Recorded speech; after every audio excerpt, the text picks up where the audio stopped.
BMI가 30 이상인 경우에는 수면 무호흡증의 단계에서도 중등도 이상 발생한 확률이 거의 50% 이상이라고 하거든요. 즉 30 이상의 고도 비만이 있으면 중증의 수면 무호흡증과 아주 밀접한 관련이 있다. 특히 동양인은 서양인에 비해서 기도를 잡아주는 그 구조가 훨씬 약하므로 훨씬 더 발생률이 높다고 알 수 있습니다. 안녕하세요. 조미나 비비누과 남기흥 원장입니다. 이번 시간에는 수면 무호흡과 비만의 연관성에 대해서 좀 더 자세히 설명드리는 시간을 갖도록 하겠습니다. 크게 두 가지로 보시면 될 것 같아요. 첫 번째는 목 주변을 둘러싸고 있는 근육이라든지 연부 조직에 지방이 끼게 되면 말 그대로 기도를 압박하는 효과가 있습니다. 소위 이제 압박벨트라고 부르는데 두꺼워지면 질수록 기도를 더 많이 압박하게 되겠죠. 둘째는 기도 내부에 점막들이나 근육들에 지방이 끼게 되면 단면 자체의 지름이 굉장히 줄어들게 됩니다. 특히 혀의 뿌리라든지 아니면 영구개라든지 아니면 인두 뒷벽에 지방이 끼게 되면 기도가 확 줄어들게 되는데요. 이렇게 공기가 좁아진 그 기도를 들어가게 됐을 때 물리학 쪽에 이제 베르누이의 법칙에 의해서 좁아진 틈을 지나가면 공기의 유속이 빨라지고 유속이 빨라지면 그 주변에 음압이 형성되게 됩니다.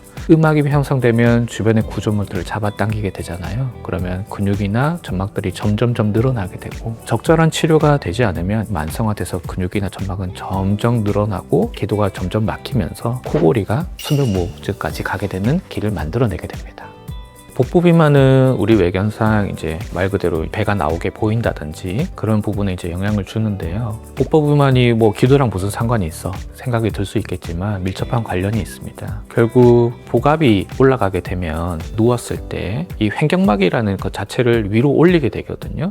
횡격막이라는 것은 기능이 뭐냐면 횡격막이 아래로 내려갔을 때 폐가 이제 늘어나면서 공기가 이제 코에서 이불을 통해서 폐까지 들어갈 수 있게 하는 압력을 형성하게 만들어줍니다. 횡격막이 올라가게 돼버리면 그만큼 우리가 내려올 수 있는 공간이 적어지게 되고 폐의 볼륨도 줄어들게 되면서 공기가 들어올 수 있는 힘이 약해지거든요. 그러면 가뜩이나 이 좁은 길에 들어올 수 있는 압력까지 약해지니까 굉장히 수면 무호흡증이 심각해질 수 있습니다.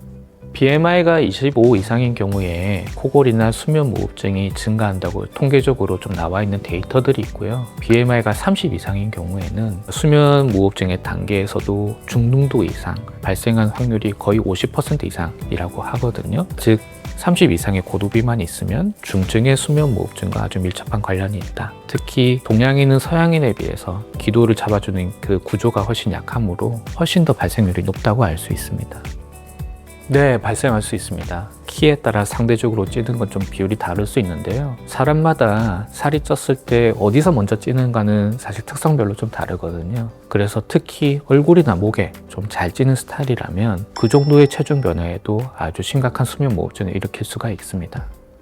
네, 비만은 코골이의 후천적인 요인 중 가장 강력한 원인입니다. 따라서 비만이 생겼을 때 기도가 좁아지면서 수면 무호흡증이 생기는 건 뭐 계속 말씀드리는 바고요. 특히 우리가 나이가 들면 들수록 기차 대사량이 줄게 되면서 이전과는 다르게 살도 잘 빠지지 않고 그 다음에 체형도 증가하게 됩니다. 따라서 이전과 비슷하게 먹거나 운동량이 비슷한데도 계속적으로 살이 찌는 것은 나이의 변화라든지 대사량의 변화에 따라서 생길 수가 있고 그러면서 조그마한 변화에도 코골이도 잘 생길 수 있게 됩니다.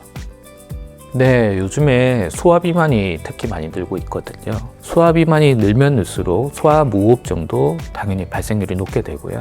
특히 소아무호흡증이 있는 경우에는 성인의 무호흡증보다 훨씬 영향력이 크게 됩니다. 왜냐하면 소아는 성장기이기 때문에 우리가 깊은 잠에 들어갔을 때 성장 호르몬이 나오거든요. 근데 성장 호르몬이 분비가 당연히 약하게 되면 키 성장도 당연히 영향을 받게 되고요. 또 하나는 우리가 깊은 잠에 들었을 때 뇌세포라든지 신체라든지 회복을 하면서 성장을 할 수가 있는 거거든요. 근데 그것들이 계속적으로 방해를 받으니까 계속적으로 집중력이 좀 떨어지고 졸려한다든지 공격성이 좀 나타난다든지 이런 경우가 생기면서 소아성 AHDH랑 좀 헷갈리게끔 나타나는 부분이 또 발생을 합니다. 또 하나는 이제 코골이가 발생하면 본인도 모르게 비강으로 호흡하는 것보다는 입을 벌리고 숨쉬는 구강호흡을 하게 되고 이런 경우에는 얼굴의 구조가 바뀌게 되는데요. 소위 이제 아데노이드형 얼굴이 길어지고 아래턱이 들어가고 위턱이 덜출되는 안면의 변형이 생길 수 있는 가능성도 충분히 존재합니다.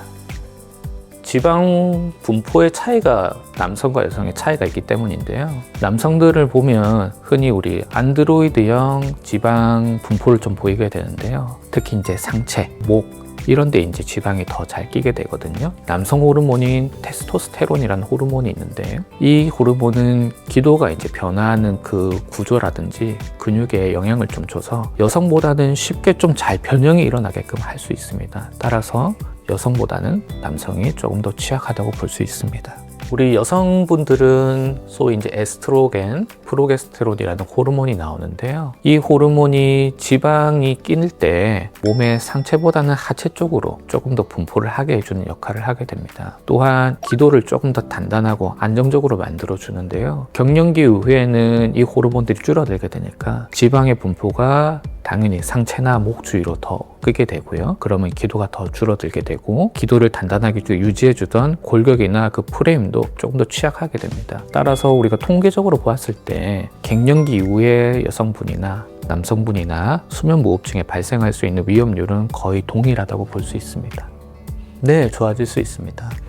다만 우리가 수면무호흡증이 발생할 수 있는 원인을 조금 더 깊이 봐야 되는데요. 단순히 이제 살이 쪄서 수면무호흡증이 발생한 경우라면 당연히 체중이 빠지면 수면무호흡증은 좋아질 겁니다. 대략 체중의 10% 정도가 빠지면 20에서 30% 좋아진다고 우리가 알 수 있고요. 다만 이제 해부학적인 구조의 문제, 예를 들어 편도가 크다든지 코 안에 공간이 너무 좁다든지 하는 경우에는 살이 빠져도 수면무호흡증은 계속적으로 유지될 겁니다.